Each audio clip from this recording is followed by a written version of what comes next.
রাজবাড়ীর গোয়ালন্দের দৌলতদিয়া ঘাটে পদ্মা নদীতে পড়ে বাসডুবির ঘটনায় বৃহস্পতিবার ২৬ মার্চ সকাল ১০টা পর্যন্ত মোট ২৪ জনের মরদেহ উদ্ধার করা হয়েছে। এর মধ্যে ২১ জনের মরদেহ স্বজনদের কাছে হস্তান্তর করা হয়েছে। চালকসহ ৩ জনের লাশ রাজবাড়ী সদর হাসপাতালে রাখা হয়েছে। ২৫ মার্চ বুধবার বিকেল সোয়া ৫টার দিকে দৌলতদিয়ার ৩ নম্বর ঘাটে ঢাকাগামী সৌহার্দ্য পরিবহনের যাত্রীবাহী বাস নিয়ন্ত্রণ হারিয়ে পন্টুন থেকে পদ্মা নদীতে পড়ে যায়। বাসটি কুষ্টিয়ার কুমারখালী থেকে ঢাকার উদ্দেশ্যে ছেড়ে আসে।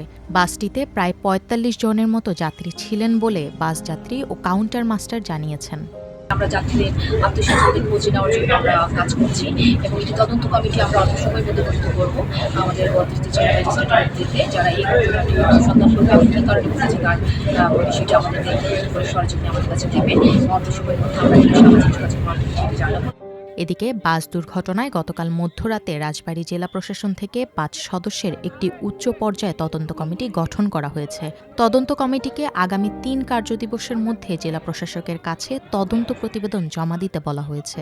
প্রত্যেক নিহতের পরিবারকে জেলা প্রশাসনের পক্ষ থেকে প্রাথমিকভাবে ২৫,০০০ টাকা করে দেওয়া হবে।